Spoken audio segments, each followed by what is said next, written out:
I'm going to do this now because I won't be able to do it tonight. Derek's here. I'm going away. Maybe for 2 nights. I might go to my mother's for a night as well. Not sure. Willing to turn it over. How could it be that someone like me, who had a college degree, money, brains, and status, should be expected to stop trying to control my own life and allow someone else to do it? This was hard for me, but I was beginning to learn about willingness and God. I prayed and I waited. Finally, I understood that this step was asking me to turn my will and my life over to the care of God. This was something I could do. Hope, Faith, and Courage, Volume 2, page 15. Entering into recovery for the first time, I have to admit, was a little frightening. A lot of ideas were presented that didn't make sense to me.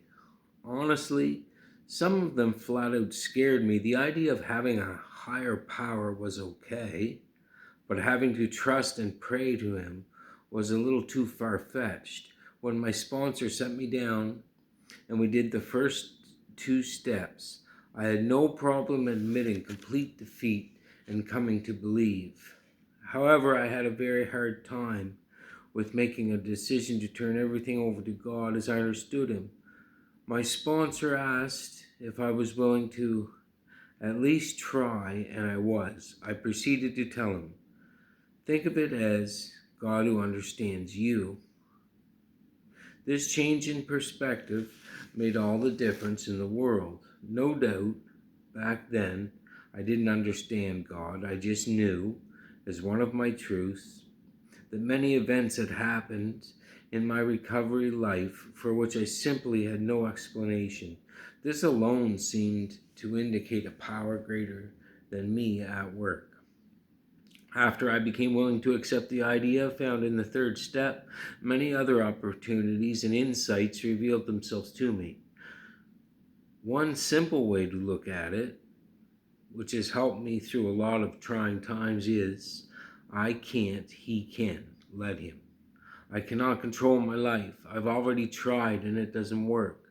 I have come to believe that God can. So why not let him?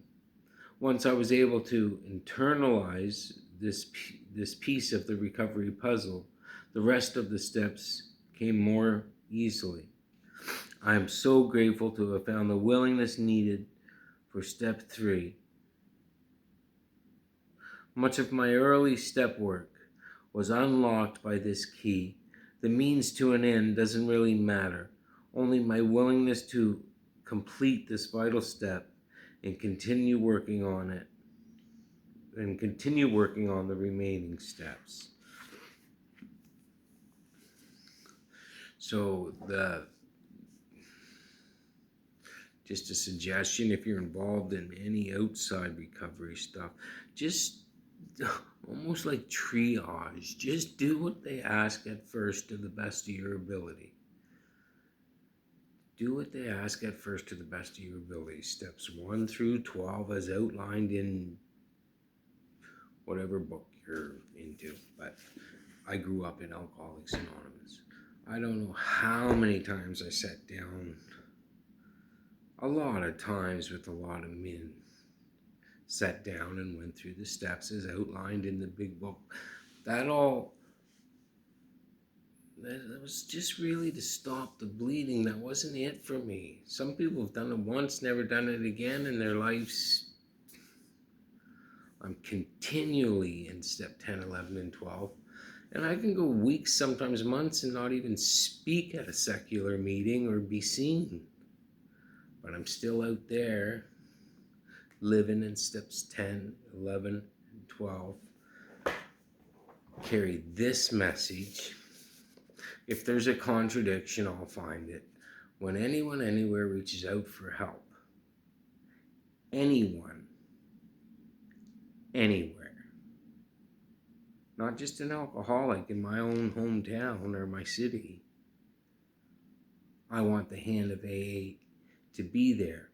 Sometimes I'm the hand of the principle of Alcoholics Anonymous. I don't have to announce that, but that's where I live, those principles. So you're the hand of whatever, you're the hand of Christ. I'm that too. Sometimes I'm the only Jesus that anyone's ever going to see. And some days I suck.